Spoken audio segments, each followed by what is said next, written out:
ba ngayon? Today is April 24. Okay, listen, April 24 today, Wednesday.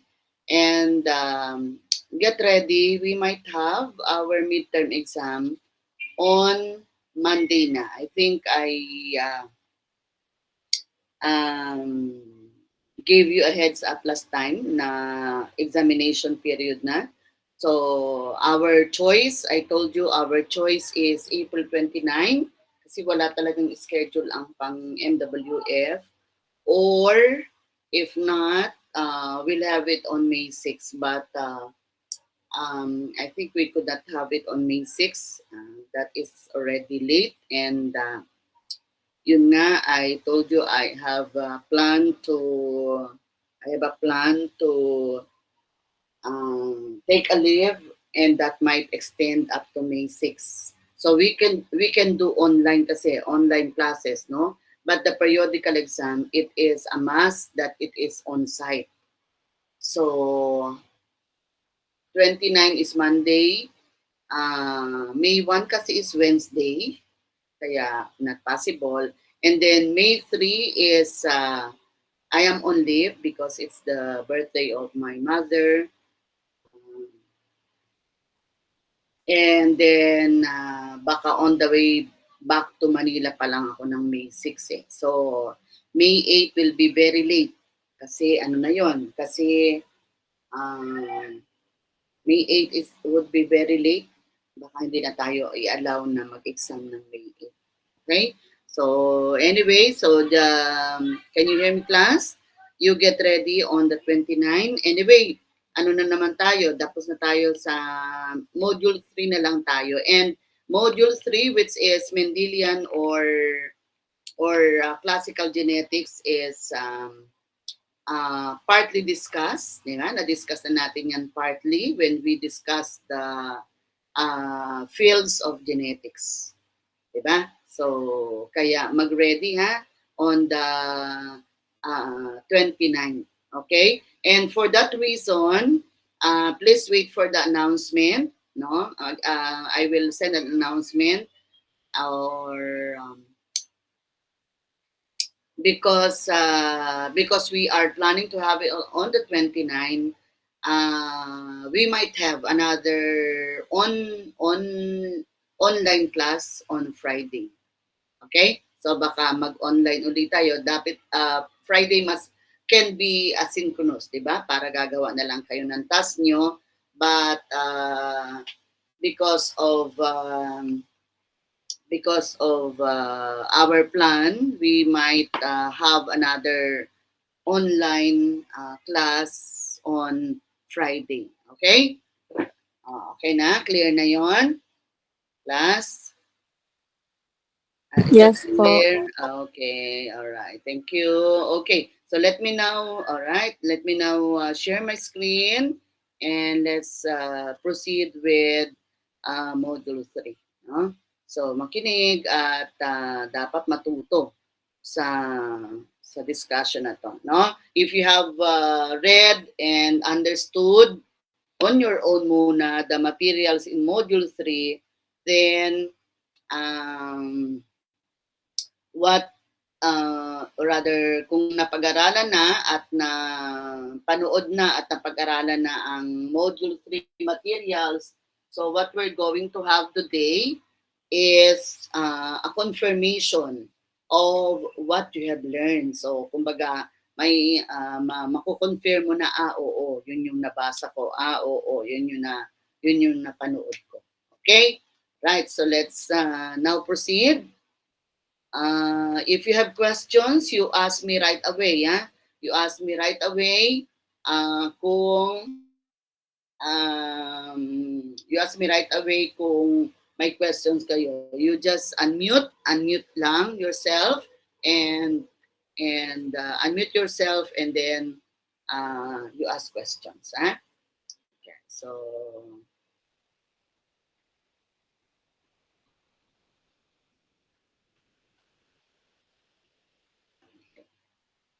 ito naman ay up to lesson.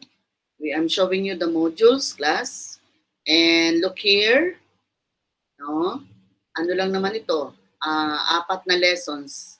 Overview of Mendelian genetics, and then lesson 2 is monohybrid, lesson 3 is dihybrid. What's the difference? Pag sinabing monohybrid, actually that's what we discussed in our previous discussion when we discussed the branches of genetics. So kasi isang trait lang yung pinag-uusapan natin, 'di ba? Let's and we use the and we use the um, traits of garden pea, diba? So we discussed the purple, the color of the flower, which is either purple or white. I think we also mentioned about the height, whether it is tall or short. Ano pa?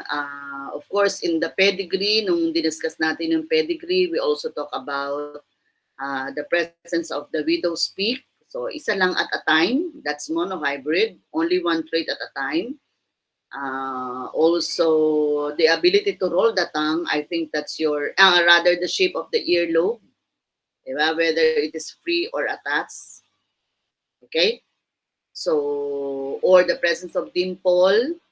Yan ba yung sa klase nyo, presence of dimple? So, in other words, class, monohybrid is when you study only or when you observe and you study only one trait of that organism. Okay? So, obviously, pag sinabing dihybrid, no, two traits na at the same time. So, you have a plant, no? You have a garden pea plant in front of you, and you can do breeding of it, pero iisa lang yung plant mo, so you can observe uh, the the color of the flower, and at the same time the height in just one plant, no? So you are therefore looking at two traits at the same time, and that's what you call dihybrid, no? And then three traits, trihybrid, that's the last lesson, and more than three traits,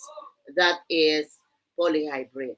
All right, so parang mahirap pakinggan, ano? Kasi dihybrid, trihybrid, polyhybrid, parang mahirap, no? But actually, ang ano lang diyan, ang technique lang diyan is for you to really understand the monohybrid cross. Pag very clear, no? Pag very clear ang pagsosolve, no? Ang pagko-cross ng monohybrid, then the dihybrid, the trihybrid will also be easy. Kasi doon lahat 'yun naka-base. Okay? Right, class? Okay. So I hope you are listening. I'm not checking on you, pero basta I will do my part. Pag hindi kayo nakikinig at kung anong ginagawa nyo while we are having this lecture, it's your choice, no? Okay? So bahala kayo. Alright. So this is lesson 1. So 4 na lessons lang to. Lesson 1 is overview of Mendelian genetics, and from here, well, just a short some details of Gregor Mendel, no? Ito naman ay available even in some other, even in the internet. You want to learn more about Gregor Johann Mendel or Johann Gregor Mendel, then you can read about him a lot. Okay? Ang ano dito is, what we would like to point out here is, of course, it is through the experiments of Mendel on garden pea, no? When that started the development of not started actually, but through the experiments of Mendel on the garden pea, he was able to confirm that there is the transmission of the traits from the parents to the offspring, no? And it is through, sabi ni Mendel, there were several theories, di ba? Ang nagsabi ng ano yung nagta-transmit, but it was Mendel who was able to convince the scientific community that there are those which he called particulate factors. Meron siyang tinatawag na particulate factors, and those are what we call now genes, no? That are in the parents, and those particulate factors or those genes are transmitted to the offspring through the sexual reproduction. Kaya nagbi-breed siya eh. Okay? So doon siya, yun ang proof niya na sexual reproduction put the genes of the parents to the offspring. Okay? So quite interesting class. Si Mendel is not really a scientist from the start, no? Pero he lives in a monastery. Okay, nakatira sa isang monastery with a very wide ground, no? So, or garden, shall we say. And yun, from there, naging interested siya in planting garden peas, and yun nga, the purpose of planting and breeding garden peas is for him to observe the behavior of genes. Yun ang kanyang experiment. It's about the behavior of genes. Okay? So, you have read this, and itong video na to, this helped you a lot in understanding the work of Mendel. Okay? So, dapat napanood yan, ha? The reason why the materials are already here, hindi nyo kailangan hindi kailangan hintay ng discussion. You can go ahead. The materials are already there in lists. Okay? All right. So everybody look here. What do you see is a Punnett square or a Punnett square, no? So everybody knows how to do this. Ano yung nilalagay natin sa taas? Letters, no? But please take note, yung mga letters na yon, di ba ang letters ay symbols ng genes, no? Yun yung mga genes ng organism. They are the forms of genes or what we call alleles, right? The capital letter is the dominant allele, and the small letter or the letter in the lowercase is the recessive allele, di ba? So, yun ang nilalagay natin. But, listen, hindi genes ang nilalagay natin sa Punnett square, ha? Hindi yung genes. It's wrong, no? Those letters are actually gamits, no? Gamits yan. Kaya pag ako gumagawa ng Punnett square, nilalagyan ko ng bilog. Bilog muna. Tapos in this example, di ba, class? In this example, okay, ito, look at my cursor, dapat ito naka-encircle para to remind you that they are not the genes. They are, this is a gamete, and that gamete contains the dominant allele, which is the capital B. And this one, dapat bibilugan din yan para at the start, pero pagka alam nyo na at clear na sa inyo, then you may not encircle it, no? So, small b, ganun din, bibilugan din dapat kasi yun ay gamit containing the recessive allele, which is the small b in this example. Okay? So, same with this, allele yan and allele yan. No, ay allele, gamits, ha? So, why do we say gamits? Itong symbol na to, this is the female symbol. When you see this is a female, no? During my college days, I remember what my zoology teacher told me about it, no? Biology teacher told me about it. Ito kasi yung symbol ng female, ito naman yung symbol ng male, no? So, ang tanong is, bakit yung female ay ganito? Paano matatandaan? And she told us, what she shared is a very practical answer, pero matatandaan mo. Ito daw kasi is a mirror, no? This is a mirror. One of the girls' favorite thing in their things in their bags. Diba? So, ang laging may hawak, this is the mirror, this is the handle. So, ang lagi may hawak ng mirror ay female. So, yun daw ang pwedeng tandaan. What about the male? Look at the male. So, it's a circle with an arrow up. So, yung bang arrow, can it be an arrow down?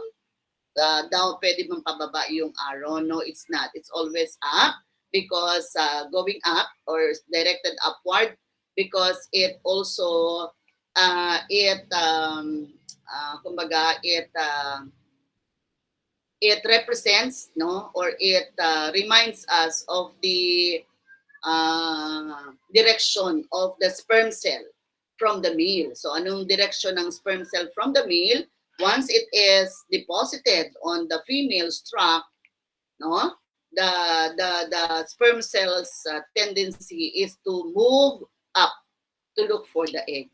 So yun yung sabi niya. And that is, I think, simple but something that which can really help you. Okay? So ibig sabihin yan, should it be always male on top and female at the side? No, it doesn't matter whether it is on top or at the side.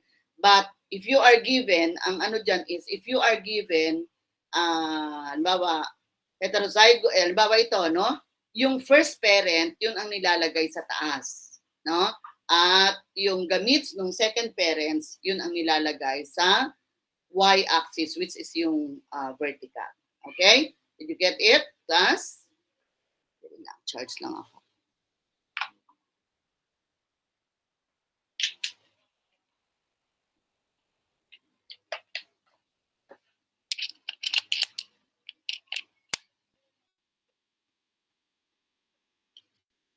Okay, did you get it, class? Intindihan ba yun? Yes, okay. Alright. So, looking at the pedigree, ano ang medyo confusing dito? What is the trait shown? Pedigree. What is the trait shown in the Punnett square? Ang trait is color of the flower, di ba? Purple and white. So, what is confusing here is the symbol. Tingnan nyo yung symbol. B. No? So, based on what we discussed, the symbol must be the first letter of the dominant trait. So, if this is the flower of the garden pea, obviously this is not the flower of the garden pea, no? Kasi sa flower ng garden pea para siyang orchid, no? So this one is not, but halimbawa ito ay yung garden pea, then the symbols for the genes should be letter P. Kasi di ba when Mendel crossed the pure purple with the white, ang lumabas ay purple. So ang symbol ng genes ay purple, di ba? So presence of dimple is dominant over the absence. So when we put the genes, the genotype, we use letter D, di ba? So yun yung ginagamit nating strategy, okay? And in most references, I think even in this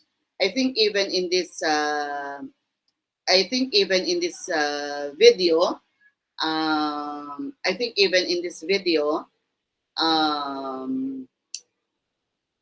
in the videos, no, in this module, kahit yung mga videos dito sa module na to, they also make use of it. They also make use of yung strategy na yon, no, that the symbols of the gene must be the first letter of the dominant trait. Okay, are we clear on that? Okay, class? Okay, so dito muna tayo sa presentation nito, ha? Dito muna tayo sa monohybrid. So, by this time ba, meron pa bang hindi nakakaintindi ng paggawa ng Punnett square? Yes, clear na ito sa lahat, ano, marunong na kayo lahat, no? And then, from the Punnett square, marunong maglagay ng gamits, no? So, ibig sabihin, if it is, if it is homozygous, so, halimbawa yung other parent is homozygous, you don't need to put the two genes here. Diba? Kasi nga, hindi naman genes ang nilalagay eh. Gamit. And you learned last time, if the parent is homozygous, just like the human female, it will only produce one kind of gamete. Diba? So, ang human female, ang sex chromosome niya ay X and X. So, ano ang napoproduce ng human female na egg? Only one type. It's an egg containing X, no? 22 autosomes and an X chromosome. Only one type. Alright? While the male, the human male, ang sex chromosome niya ay X and Y. And so you learned that in my illustration on the board last time. Dahil siya ay may X and Y, heterogametic siya, hetero. When it produces gametes in the process of spermatogenesis, it produces two kinds of sperm cell, di ba? The X carrying sperm cell, so 22X, or 22Y carrying sperm cell. Di ba? So, dalawa ang gametes pagka heterogametic. And so, we also illustrated that if the egg, which contains 22X, is fertilized by a sperm cell carrying 22X, no, you put them together. Yun yung purpose kaya tayo nagpo-Punnett square para pag nagsama, sexual reproduction, what will be the result? So we put them together, ang result will be 44XX, which is a girl or a female, right? Pinagsasama. And then, if the egg, which is again 22X egg, isang klase lang, isa lang ang gamit ng female, ng homogametic individual, when it is fertilized by a sperm cell carrying the Y chromosome, 22Y, so you put them together, 22 plus 22, 44 yung autosomes niya. Pair yun, pair, no? And 22 pairs, no? Pero 22 plus 22, individually, pag binilang natin, 44. Okay? And yung X ng egg at saka yung Y ng sperm, so the result is a male or a boy, a male zygote or a boy. Okay? So that's what we do in the Punnett square. So ang pinakikita dito, let's just take this example, no? So that means if this gamete containing capital B fertilize this gamete which is also containing capital B, so ang result would be a homozygous individual. No, hindi natin alam kung ano itong B na to, but this should be letter P, no? Capital P, capital P. And just the same with that case, that gamete containing capital B may also fertilize this. So the result is heterozygous. All right? And then this gamete containing the recessive allele, small b, may also fertilize this one. Okay, ito yung tinatawag nating independent assortment. Pwedeng iba-iba ang ma-fertilize. Hindi laging female ang lumalabas, di ba? It could also be male kasi nga pwedeng i-fertilize ng X-carrying sperm cell, pwede rin i-fertilize ng Y-carrying sperm cell.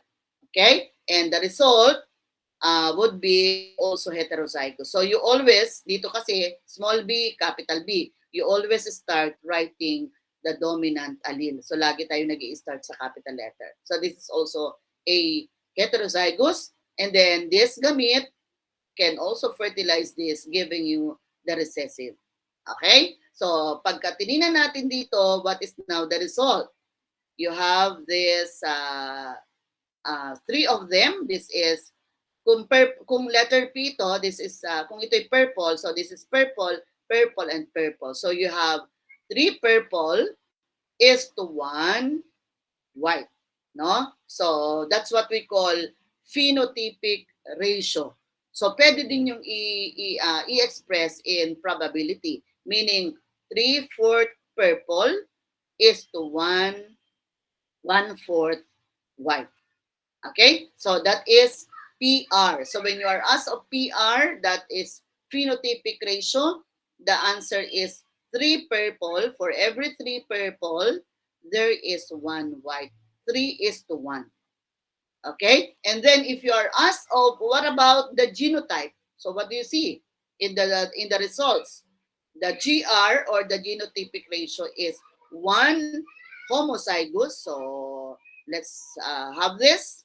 1 homozygous is to 2 heterozygous is to 1 recessive. So that's what we learn, or that's what we get from doing the Punnett square. And that is good for a monohybrid cross. No? Pag dihybrid, iba na ang ating strategy.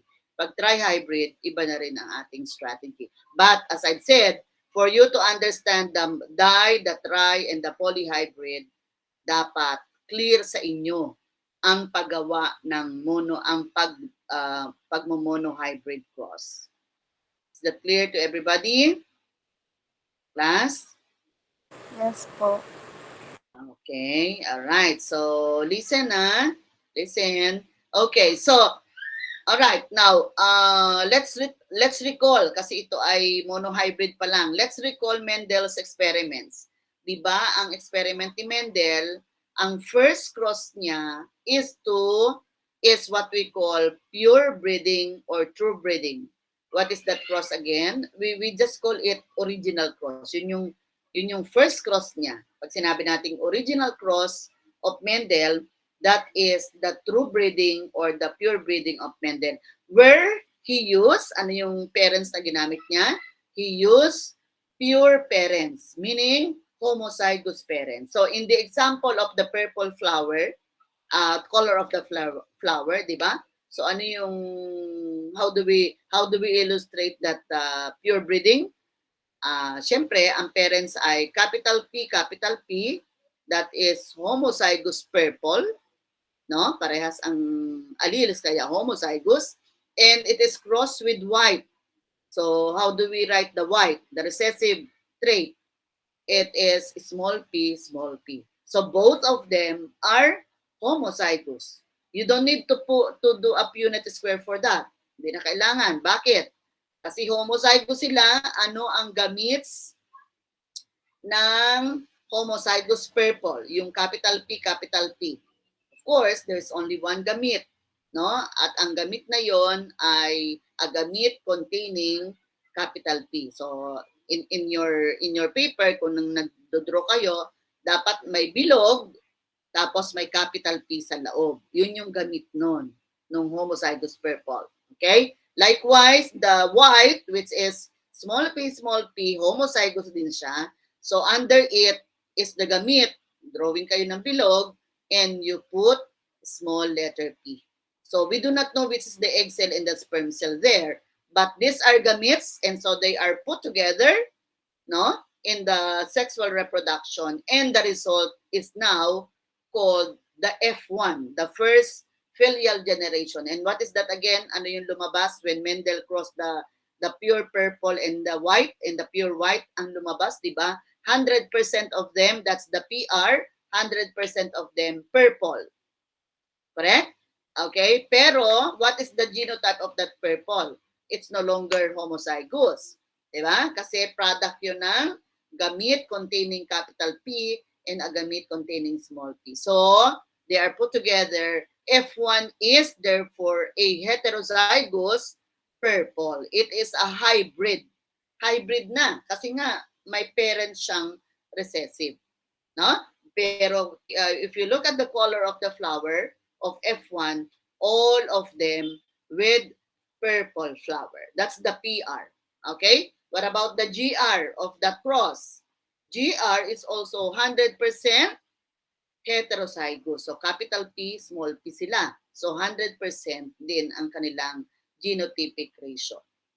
Okay? So that's the original cross of Mendel. How do we call it again?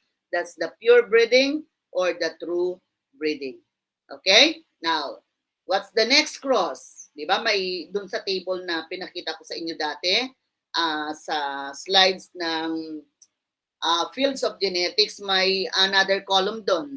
And that is about F2, second generation. So anong ginawa ni Mendel na next?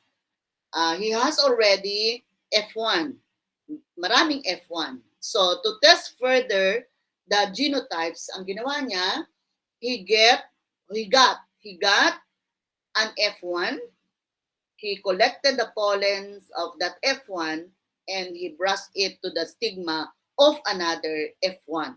So it is what he called mass mating or self-fertilization.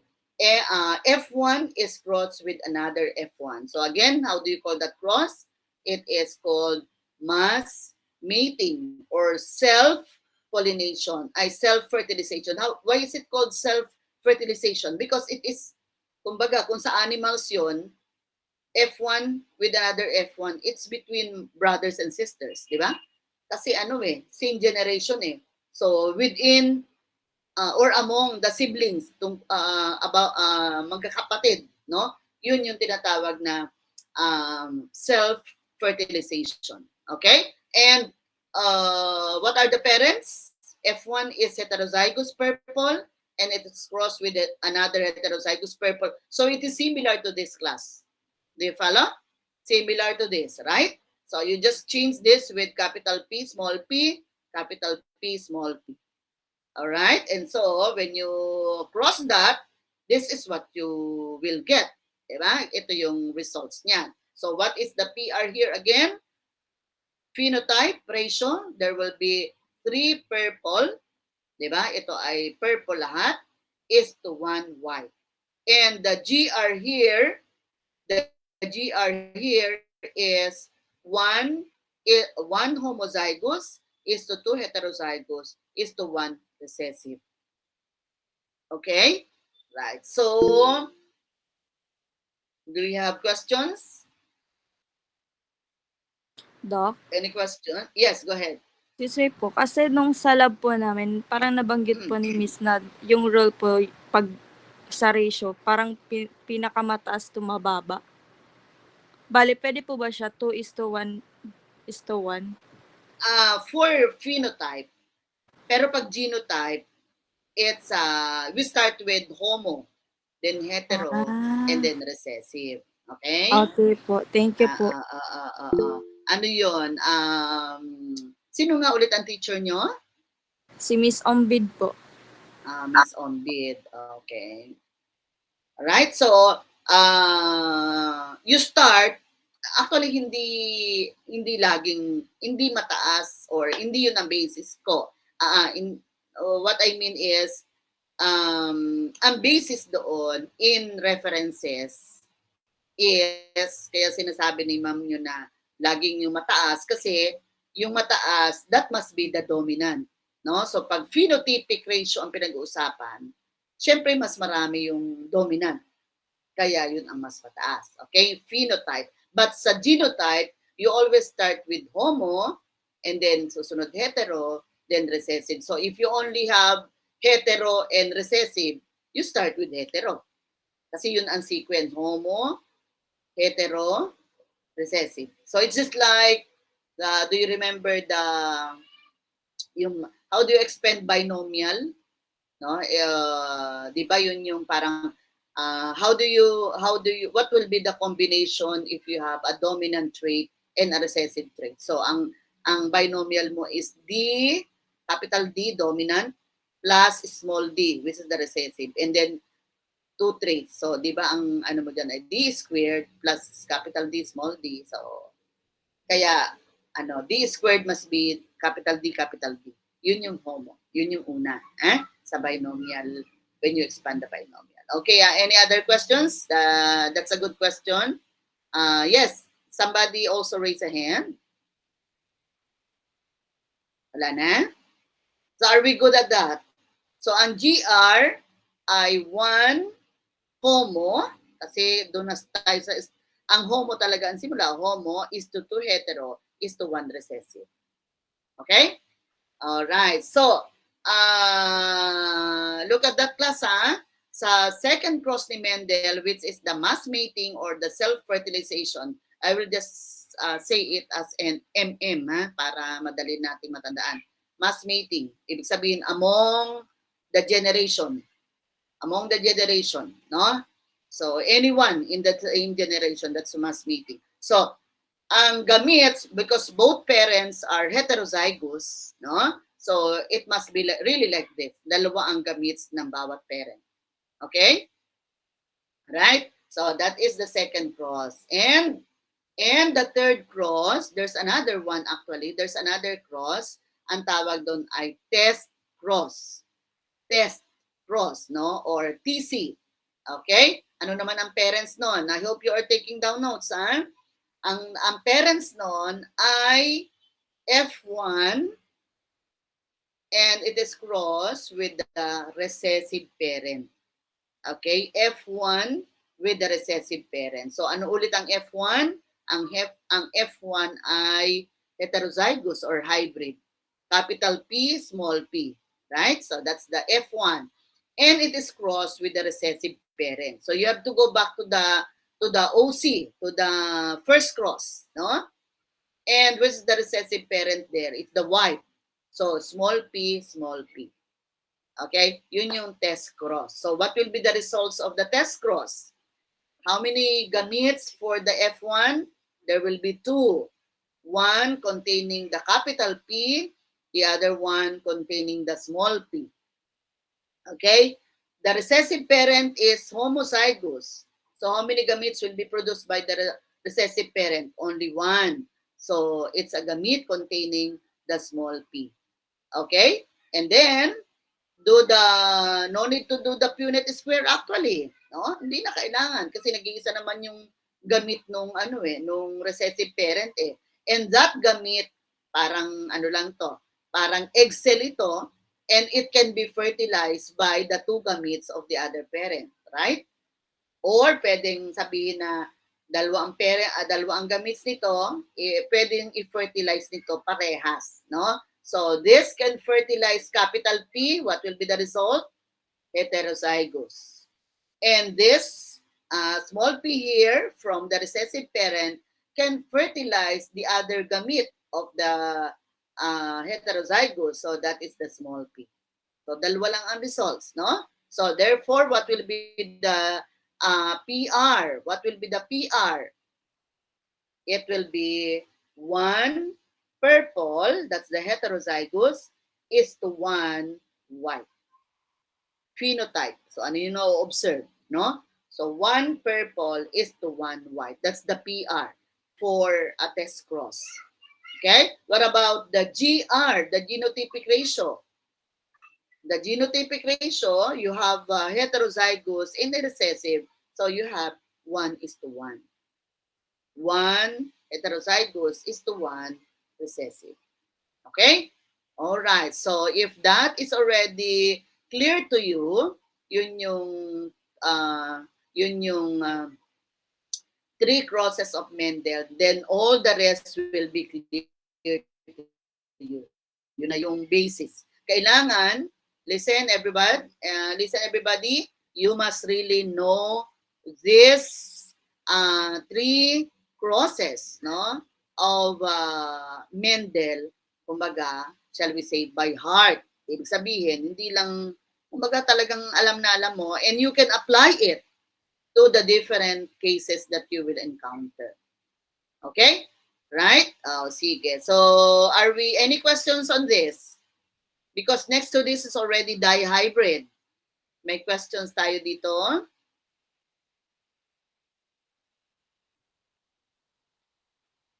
Walang questions. Okay, that's good.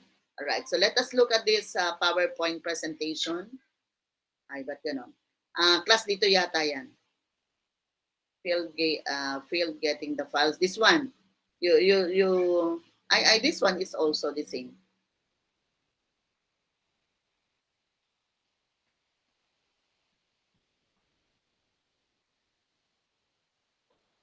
Sobrang laki.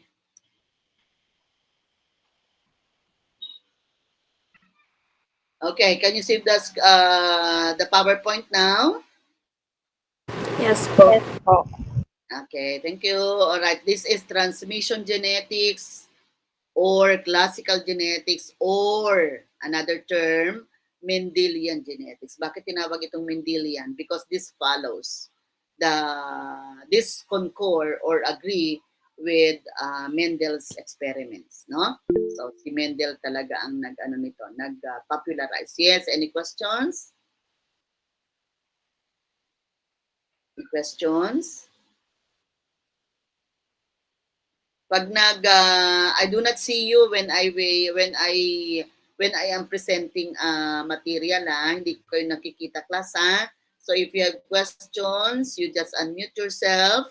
Pag hindi ko nadinig, kahit pag hindi if I did not acknowledge you, ibig sabihin hindi ko nadinig, you can still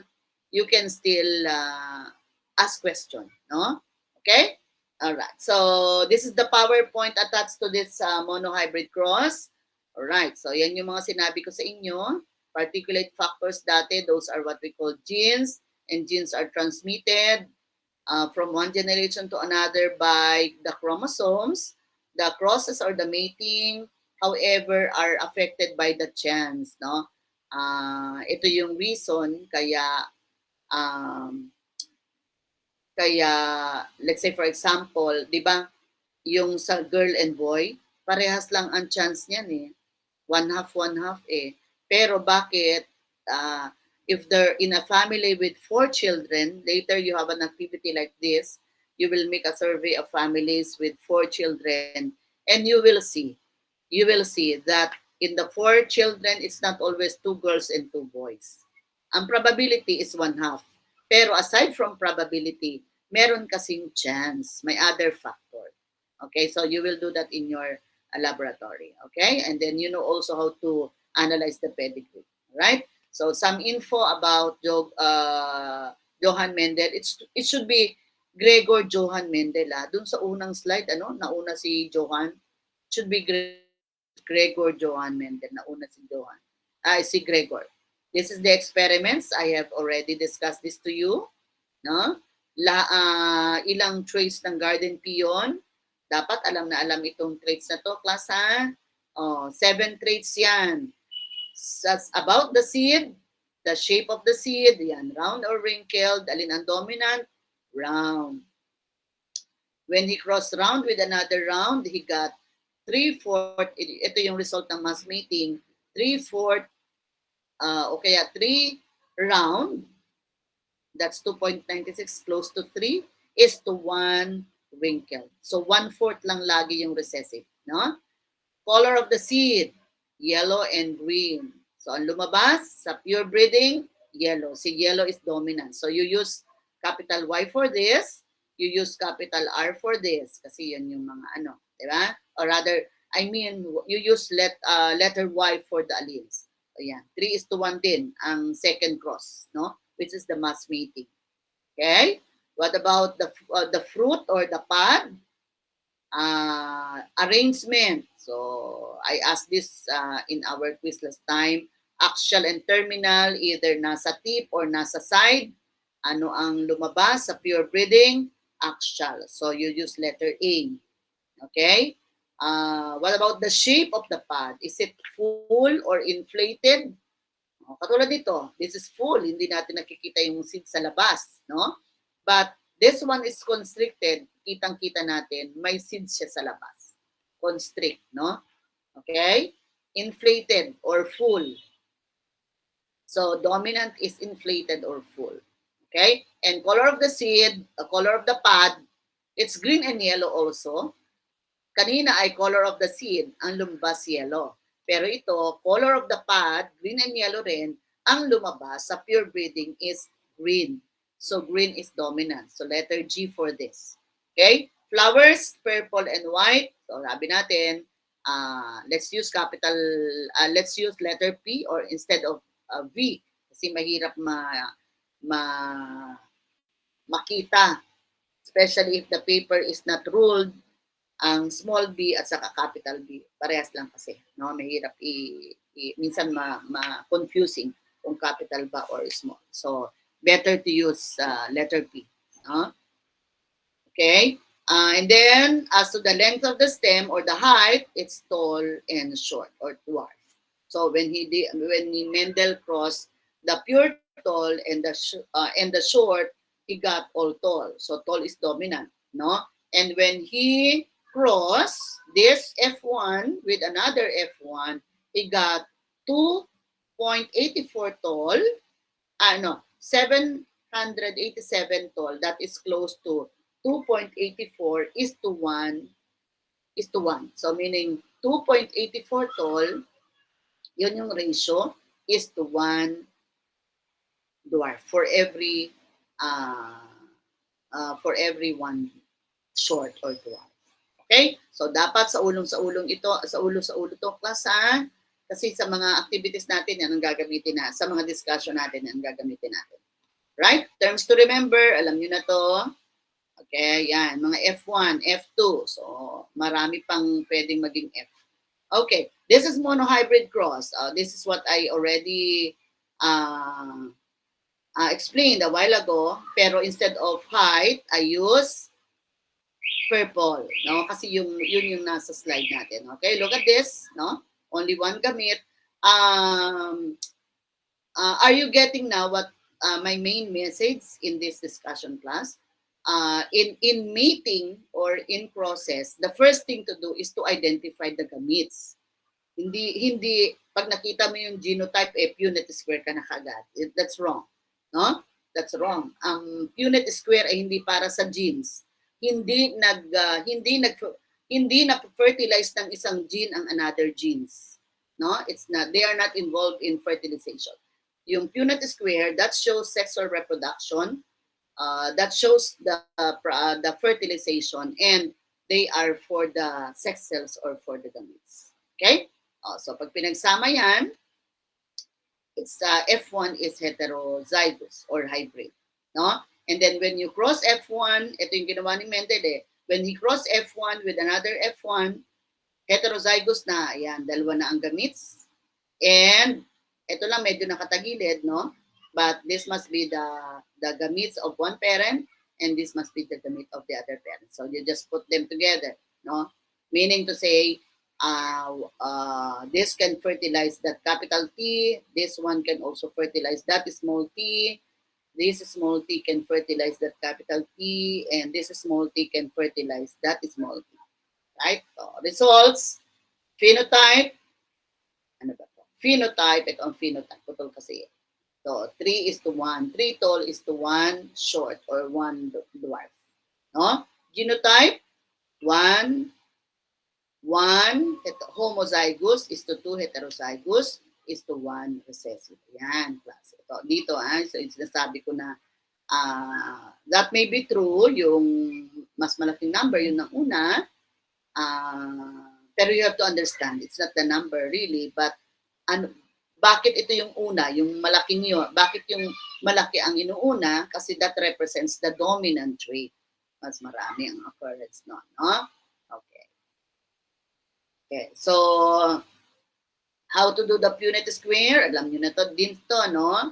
This is x-axis. We put generally ang practice natin is the first parent on the x-axis and the second parent on the y-axis. Plus, what's wrong with this one? Okay, ano yung mali dito? Not really mali, but it's not, hindi siya talaga mali, pero this will end kasi with, dito kasi, look at this, anong results nito? What's the PR of this? PR, you have, halimbawa ito ay, ano natin dito? Halimbawa yung capital B is the color of the eyes kasi is black or brown. Dominant yun. And yung sa mga other nationalities, which is the blue-eyed, ano yun? Recessive. Okay? So blue-eyed yun is recessive. Look at this class. If you do it this way, what will be the PR? Look at the results. There will be two brown-eyed, di ba? 2 brown is to 2 blue. And that answer is not in the lowest term. So kumbaga, ito ay, ang result nito is 2/4 blue ay 2/4 brown or black and 2/4 blue. Okay? That's not the final answer yet kasi siya ay not in lowest term. The final answer must always be in lowest term. Okay? But if you remove the second row, alisin na yung second row. Bakit kailangan alisin? Kasi the other parent is homozygous and it will only produce one gamete. So without the lower row, what do you get now? You have one brown is to one blue. So 1/2 brown, 1/2 blue. Okay? Diba? So kayo, you can for those who are doing this or for those who are used to do this, your answer will be 2 out of 4 blue, 2 out of 4 brown, and 2 out of 4 blue. Diba? Okay, but you should remember that is not yet the final answer. All right? It should be 1/2, 1/2. So,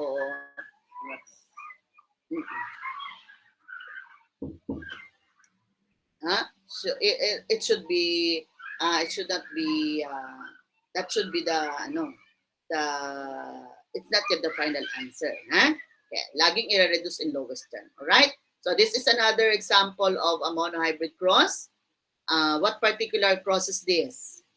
Anong cross ito? Parents are both heterozygous. So this is mass mating or self-fertilization. Diba? Yan. Okay, so 3:1. Yan. 3 green is to 1 yellow. So very clear na ito sa inyo. Ang monohybrid, so many examples. No? Okay, so these are the postulates of Mendel. We already mentioned this. Okay, this is what I told you as test cross class. Which is the test cross here? Pinakita dito yung original cross and pinakita dito yung test cross. This is the test cross class, no? F1 is hybrid and the recessive parent. Okay, and the recessive parent. So, this is test cross. 1:1. No? Dito, ang results is 2:2. Oh, hindi yan in lowest term. No? Should be 1:1. The results can always be expressed in percentage, pwede din. It can also be presented in probability. Pag probability, meaning it is in fraction. 2 out of 4, 2 out of 4, which is not yet in the lowest term. So it should be 1/2, 1/2. Huh? Okay, are we any questions on monohybrid? Any questions on monohybrid class? Clear na to ha, napakaraming example. Okay, so let me just introduce to you the dihybrid and we stop from here kasi medyo marami na. So tapusin lang muna natin yung dihybrid.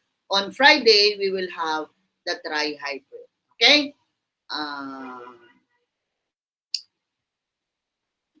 Pwede naman tayong online lang ng Friday.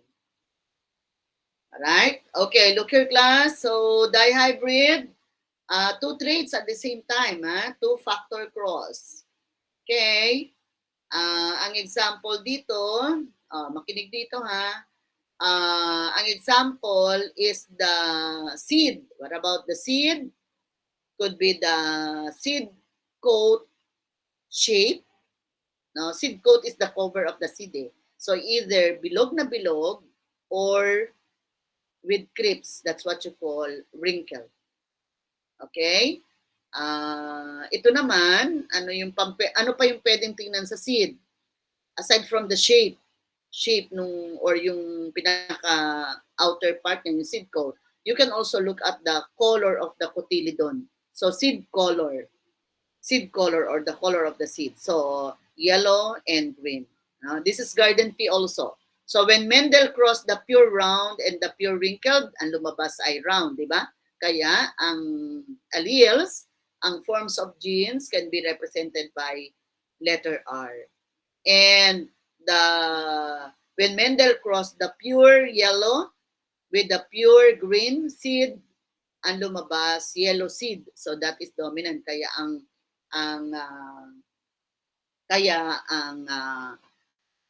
alleles ay letter Y. Okay? Alright. Then, mamaya natin ito balikan. Mamaya natin balikan yan. But, class, I'd like you to look at this. Look how they are, look how the genotypes are listed.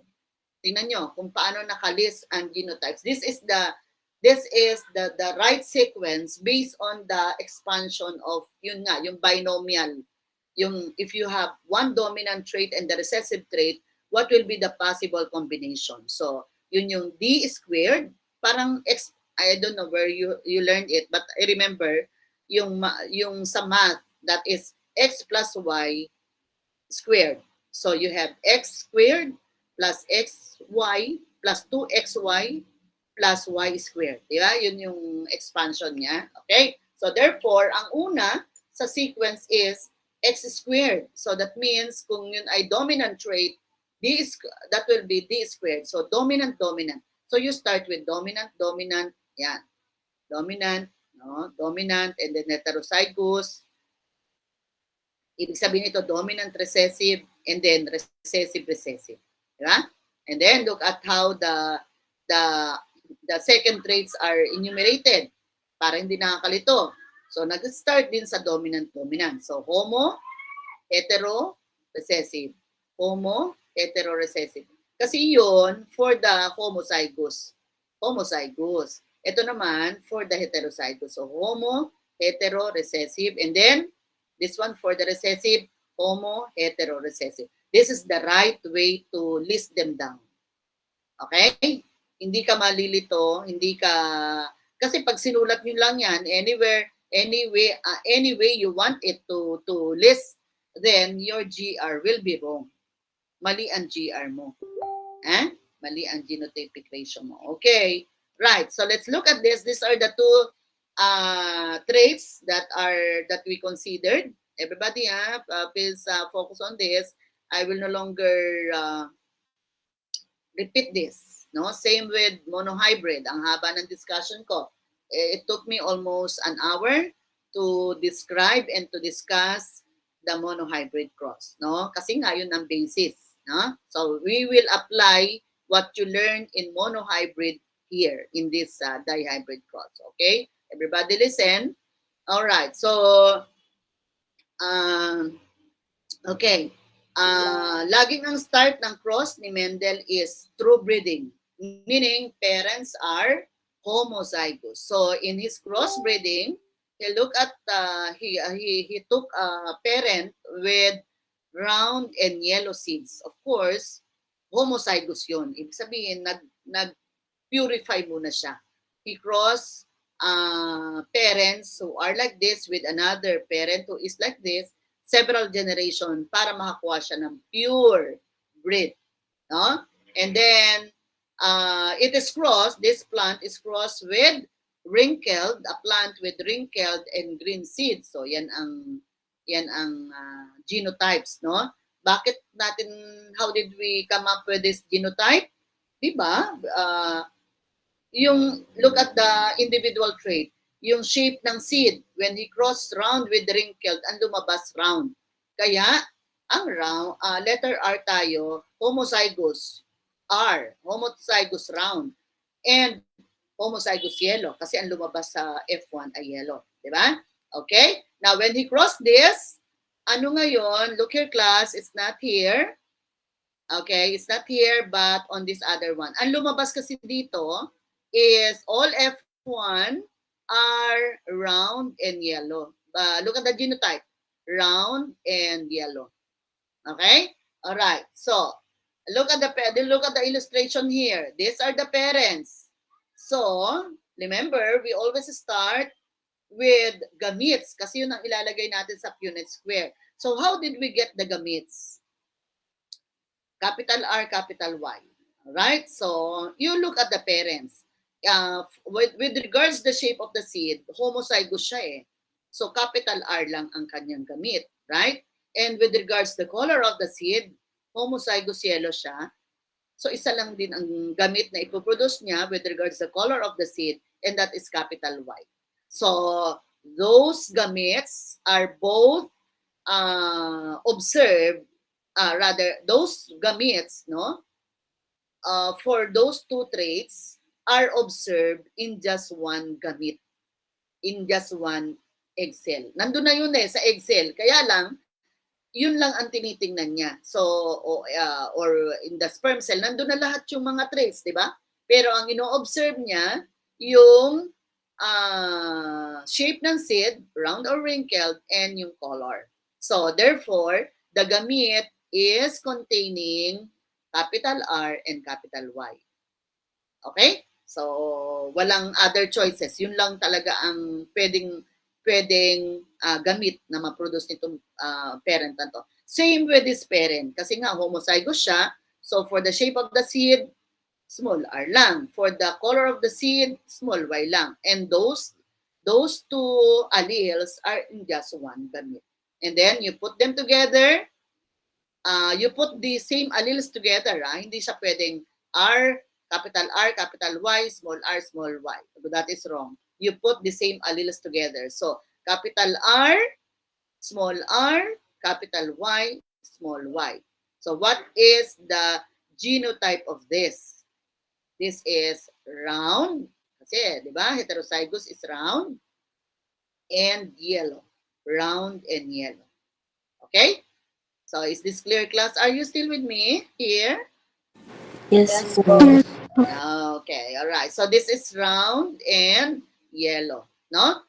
Oh, all of them, 100%. So, PR is what? 100%. F1 are round and yellow. Okay? So, how do you read the other genotypes? Balikan natin to. How do you read this? Ano yung phenotype nito? This is also round and yellow. This is also round and yellow. Diba? Yellow din to. Kahit nga siya ay heterozygous. This is round, pero small y na, that is green. Okay? This is round and yellow, round and yellow, round and green. Okay? And then wrinkled and yellow, wrinkled and yellow, wrinkled and green. That's how you read it. So, these are the genotypes and these are the phenotypes. Okay? Ito yung phenotypes. Alright? Okay. So, again, this is round and yellow. All of them. No? So, yun yung first cross ni Mendel. True breeding yan. Okay? We're almost done. Ito, seat work nyo ito mamaya. No? This one is kaya di ba ang next na ginawa ni Mendel is to cross F1. Ito yung F1 niya. And he crossed it with another F1. Okay? So, this is read as heterozygous round and heterozygous yellow. Yan ang tamang pagbasa dyan. Heterozygous round and heterozygous yellow. So, ang tanong is, what are the possible gametes that a heterozygous round and heterozygous yellow can produce? Ano daw ang maipoproduce niya? So, look here, class. Based on this, apat ang gametes. Okay? So, how do you determine the gametes now? Kasi kanina, madali lang dahil nga yun lang naman ang pwedeng gametes, no? Walang other choices. But this one, the parent is heterozygous. So, tigdadalawa na ngayon ng alleles, no? And therefore, you have to consider now the independent assortment of gametes here. Ibig sabihin, hindi siya laging yung capital R ay capital Y ang kasama. The capital R may also be combined with the small y. Same with the small r can be combined with capital Y and it may also be combined with the small y. So yun yung tinatawag na independent assortment of gametes. It has, and the behavior of one gamete does not affect the behavior of the other gamete. Okay? Now you have to remember each gamete should get one of its kind of gene. So dapat meron siyang gene for the shape of the seed, and with the other gene must be with the and the other gene is with the uh, color of the seed. All right? Okay, so how do you get the gametes? Class, have you heard have you heard of foil? Foil. I think for those who had been under me in zoology, I introduced this. Ang foil is F. Look here. F is first is to first. So, dalawang traits ito, di ba? Pagsasamahin mo muna yung first alleles. Okay? So, alin ang first alleles dito sa dalawang ito? Capital R and capital Y. That must be the first gamete. Okay? So, it must be a gamete containing the capital R and the capital Y. So, yun yung first. Yung parehas first. Okay? Next, O is outer. Outer. So, wala kang first or second dito, kundi outer. Ibig sabihin, yung nasa labas nito ng kanyang genotypes. No? So, alin ang nasa labas? That is capital R and the small y. Is that right? Yun yung outer. Okay? And then, next gamete must contain the inner. So, alin ang inner? The small r and the capital Y. Okay? And L, F, foil eh. F-O-I-L, L must be the last. So, ibig sabihin yan, consider mo na naman yung dalawa. Kasi meron kang first kanina, meron kang last ngayon. And the last is the small r and the small y. Did you get that? So again, first gamete, so may circle kayo dito, must contain the first, capital R and the capital Y. Next gamete must contain the outer, that's the capital R and the small y. Next gamete must contain the inner, that's the small r, the capital Y. And the last gamete must contain the last alleles, so which is the small r and the small y. It should be uniform. Shape of the seed kasi ang una natin tinitingnan, so dapat shape of the seed ang una. Hindi pwedeng minsan ay color of the seed, minsan shape of the seed. It should be color of the seed, rather shape of the seed muna, then the color of the seed. Okay? All right. So, any questions? Any questions, class? Na? Alright. So, you know how to do later, ha? So, itong seat work na to, ginawa na natin ngayon. I'll give you another one later, another example. No? Where we will always have the traits of the garden pea as example. Ha? Okay. Look here. This is now, because you have already, very clear, ha? Ang unang ginagawa is to identify the gametes, katulad ng ginawa dito, tapos pinagsasama yung gametes, no? Dito, hindi na kailangan ng Punnett square because there is only one gamete from its parent. So, pagsasamahin mo lang talaga dyan. But this one, sabi natin dito, there are 4 gametes produced by this parent. And therefore, we applied foil, so ito yung lumabas, no? Okay, because there are 4 gametes from this parent, and what is this cross all about? This is mass mating. So F1, this is F1. Yan ang F1. Okay? Yan, F1. Ito yung gametes niya, yung 4 na sinabi natin. And it is crossed with another F1. Kaya, ang Punnett square mo is a 16 box Punnett square. So ito yung gametes of the other parent. Right? 4 din because it is also heterozygous round and heterozygous yellow. Okay? Right? Okay. And then, how do you get? So, you have to complete the Punnett square and determine the PR of the cross. Ano lang ito? Gawin nyo na lang ito sa paper nyo for practice. I'll give you another sheet work. No? Okay? So, you do this again in your paper there. Practice. And then you do this also. Complete this Punnett square as practice. No? So, how do you do this? Anong ibig sabihin nito? Class, the Punnett square is for sexual reproduction. Ibig sabihin nito, this gamete can produce, can fertilize this. You put them together, same alleles. Hindi pwedeng RY to. Should be capital R, capital R, capital Y, capital Y. No? O, pagkasulat nyo, ilagay na kaagad. Ano yun? How do you read that? Capital R, capital R, capital Y, that is round and yellow. I-ano na kaagad? Itali na kaagad dito. That is 1. Kasi given na yung phenotype eh.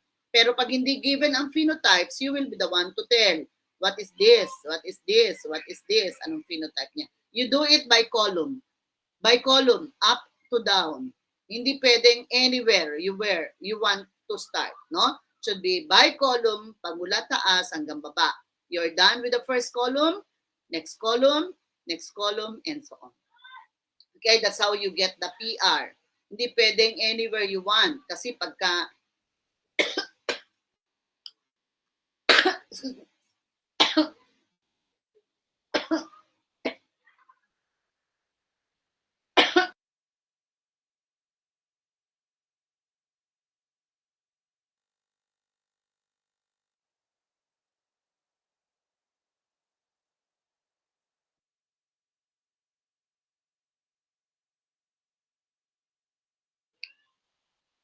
alas 8 pa ako nagsasalita kaya masakit ang throat ko. Anyway, we're about to finish. Okay, so as I've said, kasi kung saan-saan nyo yan sinimulan, mamamali kayo ng PR and GR. Okay? So, again, the parents here are both heterozygous round and heterozygous yellow. Okay? So, gawin nyo ito mamaya and find out the PR lang ang hinihingi sa inyo dito. But you also look for the GR. And so next meeting, I'll ask you what's the PR and the GR that you got in this. I will call somebody and I will ask her to show me this Punnett square. Okay, I will call somebody. All right. So another example here, binaliktad lang, but this is the same. Class, look here. Oh, tingnan nyo. Okay. So PR is 9:3:3:1. So, pero you have to mention ano yung 9. This is yellow and round. This is 3 green and round. Or round and green. No? 3 yellow and wrinkled. 1 green and wrinkled. Okay? So, right? So, yun yung another example. No? So, more or less, you know how to do that. So, this is what I mentioned as independent assortment. So, during gamete formation, nagsisegregate sila independently. Kahit alin, pwede nilang i-fertilize. No? Okay, so, tri-hybrid na. We will proceed with this next meeting. Okay? So, wag muna itong, wag na muna ito. Mamaya na lang natin ito. Ayan. Tapos. Okay, so again, in dihybrid, you have to know the gametes, correct? And if you already have the gametes, then you proceed with the Punnett square like this for you to get the PR and the GR. No? Okay? Any questions, class? Any questions? So, siguro, ang ano na lang muna is, for now, anyway, we will meet on Friday to finish the module.